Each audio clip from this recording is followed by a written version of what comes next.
Salam, selamat pagi Ibu Bapak, saudara-saudara yang kekasih dalam Tuhan. Salam sejahtera bagi kamu yang diberkati Tuhan. Selamat berjumpa di pagi ini. Tuhan mengaruniakan lagi kita kesempatan dan waktu untuk bersama-sama bersyukur, bersukacita, dan melakukan aktivitas kita hari ini. Mari saudara-saudara kita mohon pertolongan Tuhan. Pertolongan kita adalah dalam nama Tuhan yang telah menjadikan langit, bumi, laut serta sekalian isinya. Turunlah atas kamu sekalian anugerah, salam dan sejahtera dari Allah Bapa kita, dari Tuhan kita Yesus Kristus dalam persekutuan Roh Kudus. Amin. Mari saudara-saudara persiapkan diri kita untuk bersama mendengarkan firman Tuhan yang akan kita baca menurut dari 1 Samuel pasal 13 ayat 15 sampai 22.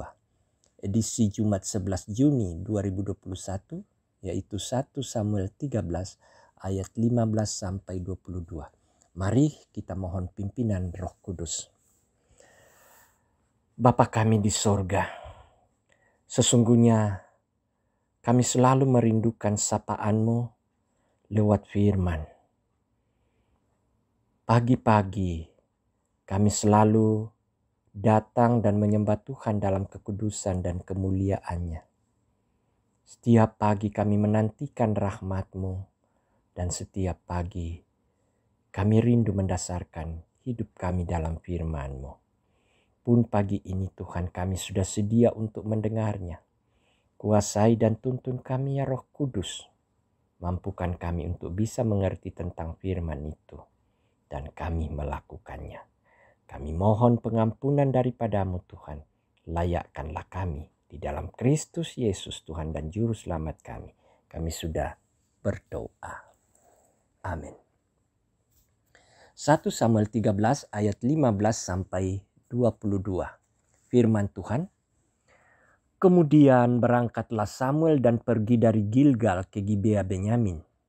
Tetapi Saul memeriksa barisan rakyat yang ada bersama-sama dengan dia itu. Kira-kira 600 orang banyaknya. Saul dan Yonatan anaknya dan rakyat yang ada bersama-sama dengan mereka tinggal di Geba Benyamin. Sedang orang Filistin berkemah di Mikmas.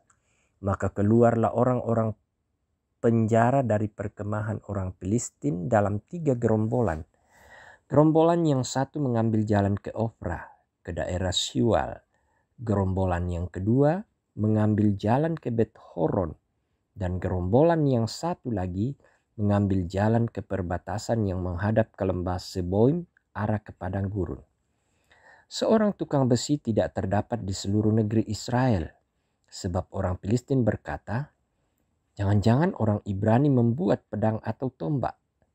Jadi semua orang Israel harus pergi kepada orang Filistin untuk mengasah mata bajaknya, beliungnya, kapaknya atau aritnya masing-masing.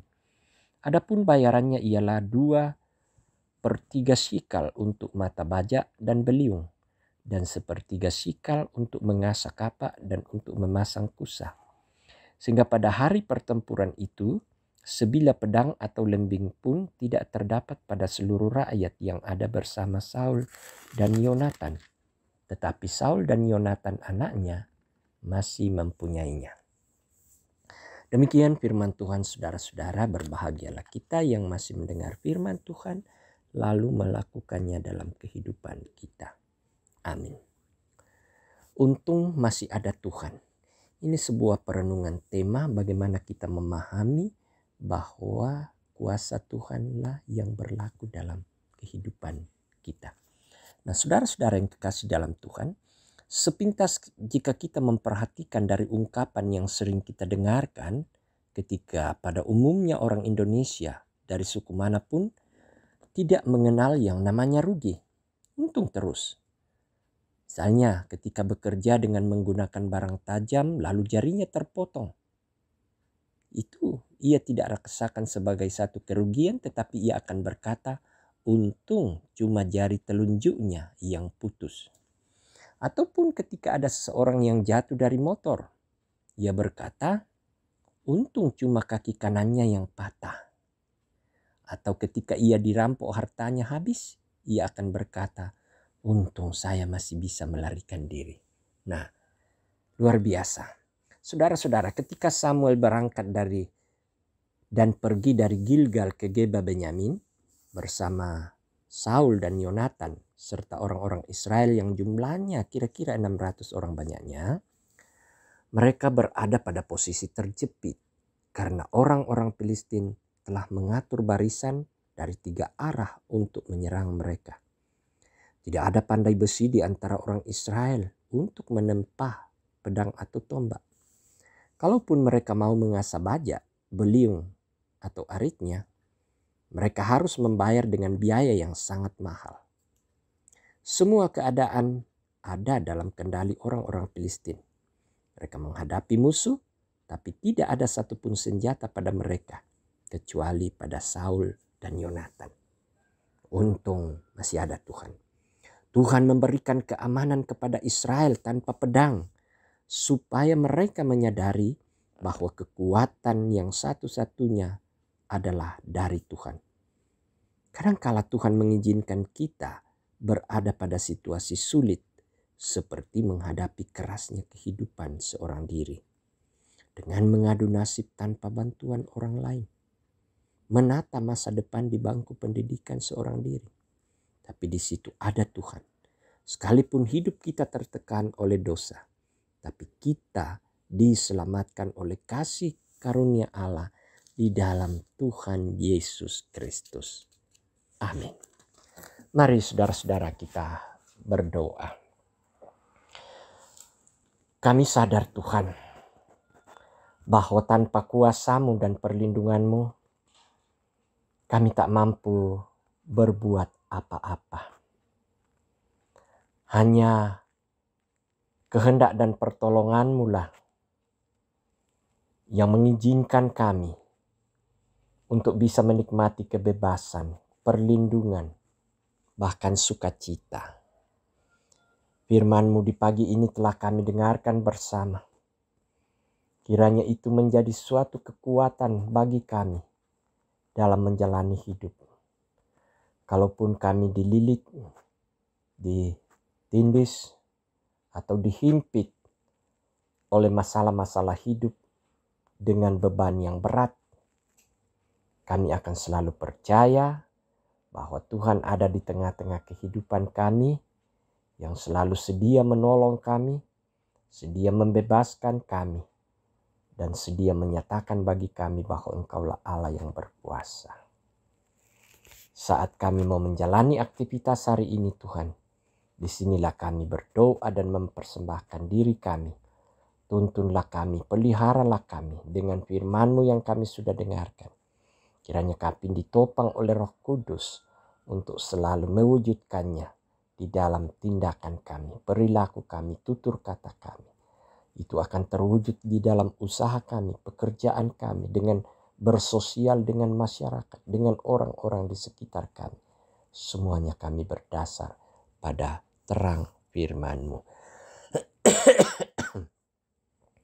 Bapa kami yang ada di dalam surga, kami percaya bahwa apa yang kami mau lakukan hari ini tidak terlepas dari suatu rencana dan rancangan Tuhan dalam kehidupan kami.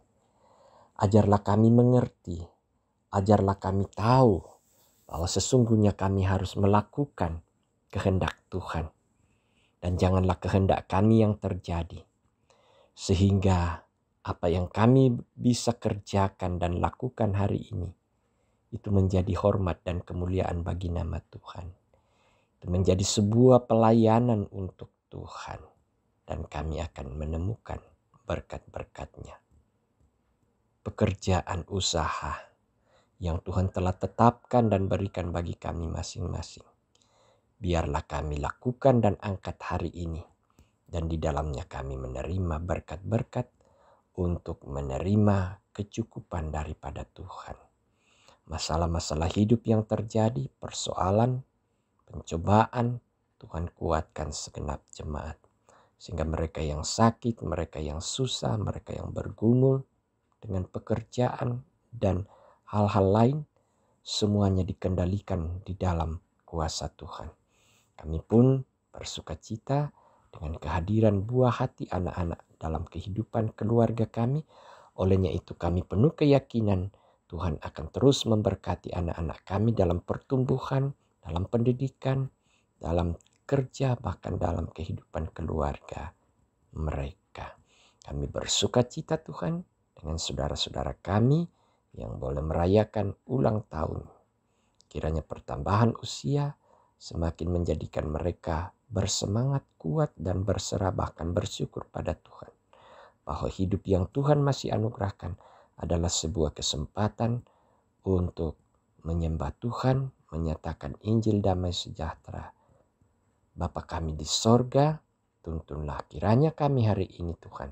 Kami datang berdoa dan berserah kepadamu dalam nama Tuhan kami Yesus Kristus. Itulah Tuhan dan Juru Selamat kami. Amin. Saudara-saudara yang kekasih dalam Tuhan, mari persiapkanlah dan sambutlah hari Tuhan dengan penuh penyerahan diri, kesetiaan dan ketaatan kepada firman-Nya. Percayalah kasih Tuhan mengiringi saudara, dan mari terimalah berkat-Nya. Tuhan memberkati engkau dan melindungi engkau. Tuhan menyinari engkau dengan wajah-Nya dan memberi engkau kasih karunia. Tuhan menghadapkan wajah-Nya kepadamu dan memberi engkau damai sejahtera kini dan selamanya. Amin. Selamat beraktivitas dalam kasih dan anugerah Tuhan. Amin.